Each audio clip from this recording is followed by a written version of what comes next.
Les autorités congolaises ont défendu mercredi leur machine à voter au centre de toutes les polémiques, ce depuis que les États-Unis ont laissé entendre qu'elle pourrait fausser les résultats des prochaines élections.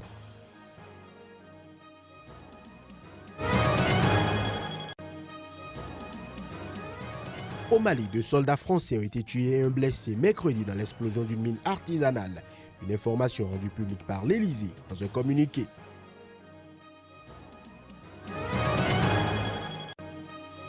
Georges Oppong-Manewea, Didier Drogba et Kylian Mbappé ont déjeuné avec Emmanuel Macron à l'Élysée. Objectif, soutenir des projets sportifs en Afrique.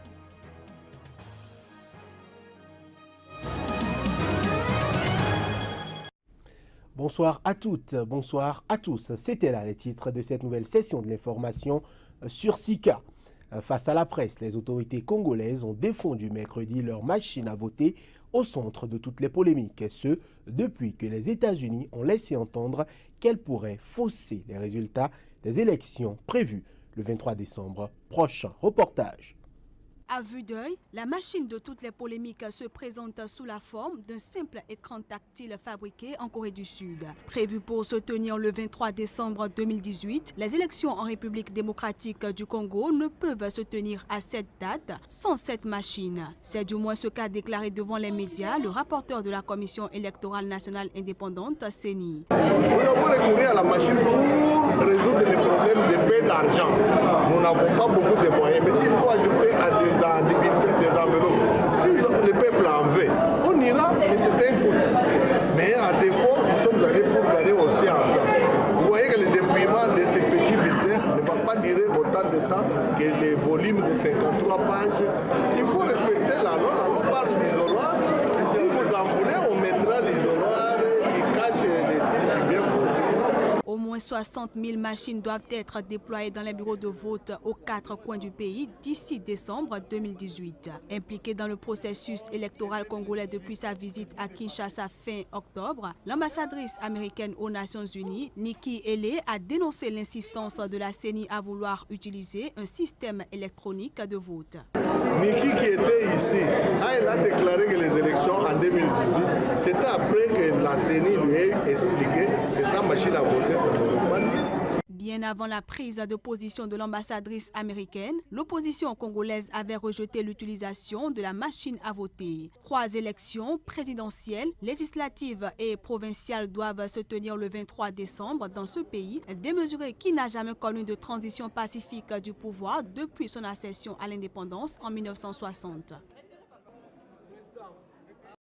2 soldats français ont été tués et un blessé mercredi dans l'explosion d'une mine artisanale dans le nord-est du Mali. Une information rendue publique par l'Élysée dans un communiqué.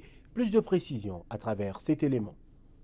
L'explosion s'est produite dans une zone frontalière du Niger réputée servir de refuge à des groupes djihadistes que la force conjointe du G5 Sahel s'est donné pour mission de chasser. Le président français Emmanuel Macron a tenu à exprimer ses condoléances. Je voudrais avant toute chose commencer cette conférence de presse en vous disant notre émotion et nos condoléances à l'égard des familles de nos 2 militaires du 1er régiment de Spahis de Valence tués ce matin au Mali dans l'attaque à l'engin explosif improvisé de leur véhicule blindé. Nous avons en effet ce matin perdu 2 soldats dans le conflit que nous menons au Sahel. Ces pertes viennent après plusieurs pertes très lourdes de plusieurs dizaines de terroristes que nous avons faites ces derniers jours.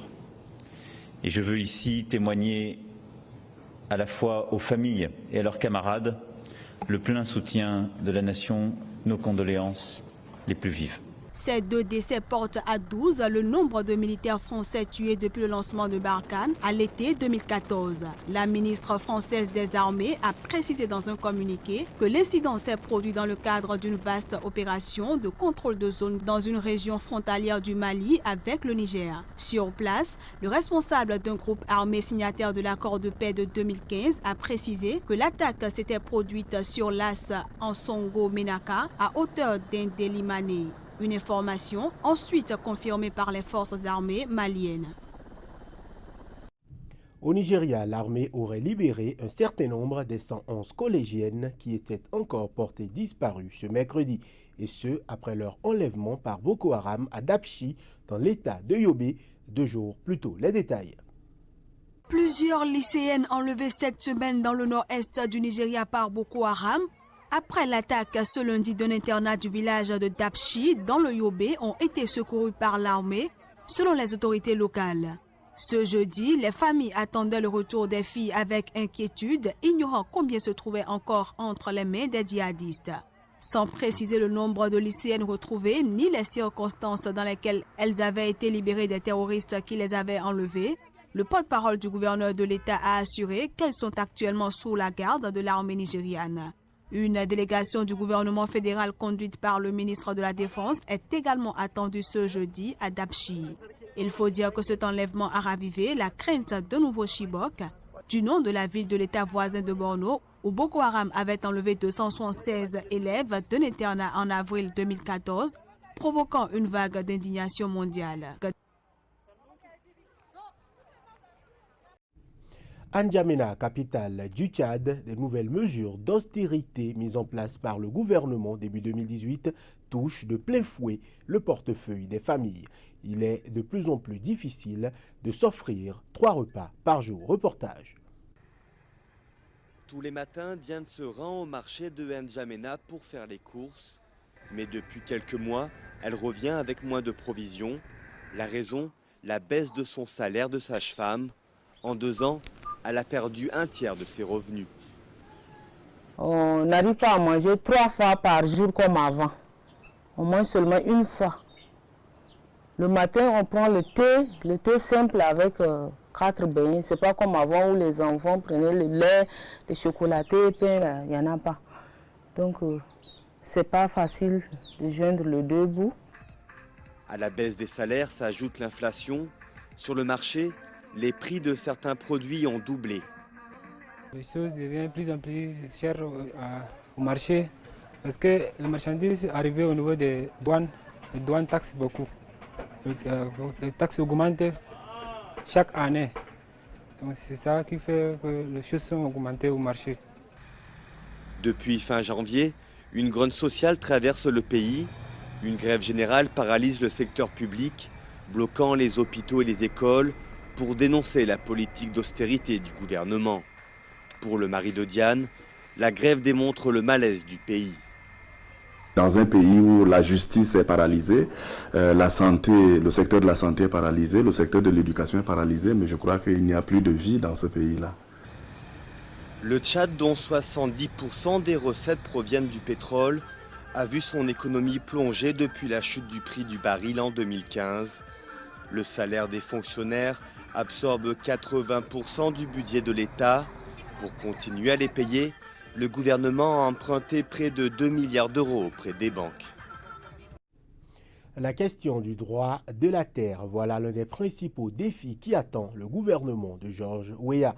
Au Libéria, elle est au cœur des conflits récurrents entre les communautés rurales et les grandes compagnies qui exploitent de nombreuses concessions dans le pays. Plus de précisions à travers cet élément. Dans ce champ, au nord-ouest du Libéria, de jeunes palmiers à huile se dressent à perte de vue, en lieu et place de ce que les habitants du village voisin espéraient être une clinique ou une école. Ils appartiennent à la compagnie malaisienne Sim Darby, l'un des 4 grands producteurs d'huile de palme opérant au Libéria. Nous les avons priés de nous laisser cette parcelle de terre pour notre développement. On négociait sur la nature du développement et puis ils ont dit qu'on devait leur envoyer une lettre.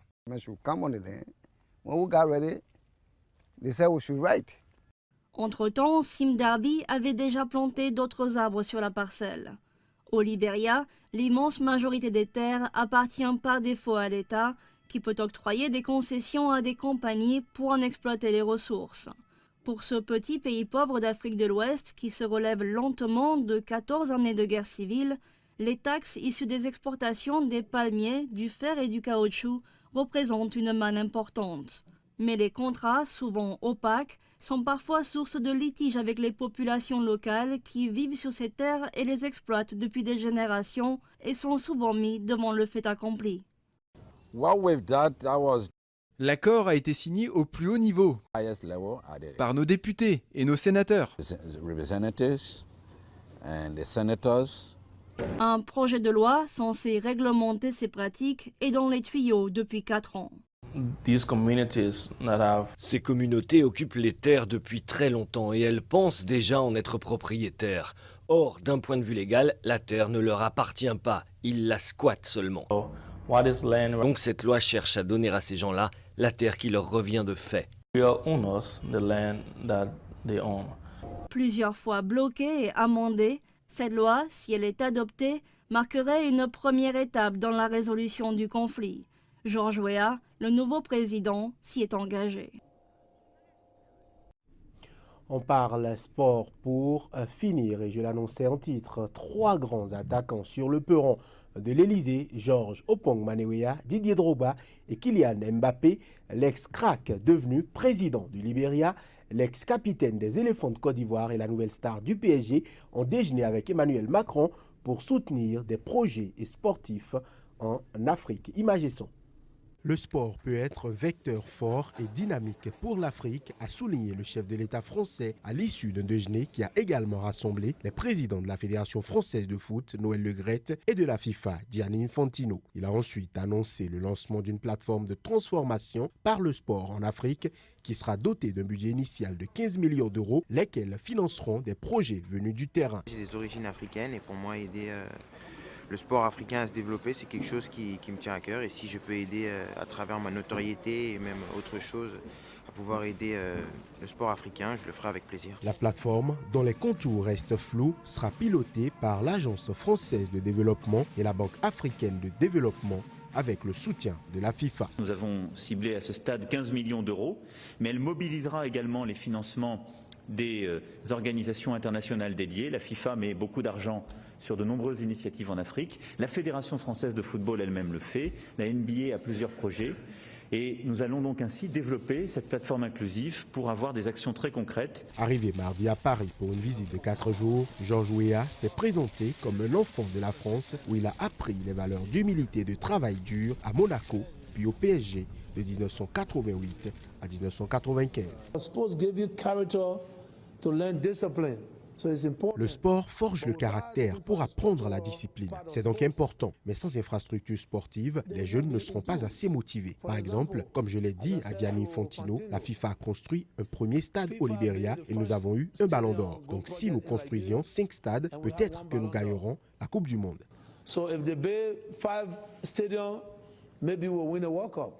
Souvent le football et le sport en général est le reflet comme je dis souvent, d'une société, de l'état de santé d'une société. Donc oui, l'élection de Georges peut vraiment faire changer beaucoup de choses. Élu président fin décembre, il a remercié la France pour le don de 10 millions d'euros annoncé par Emmanuel Macron pour faire face aux défis du Libéria. Ce sera tout pour cette édition. Merci de l'avoir suivi et très bonne fin de soirée à chacun et à tous.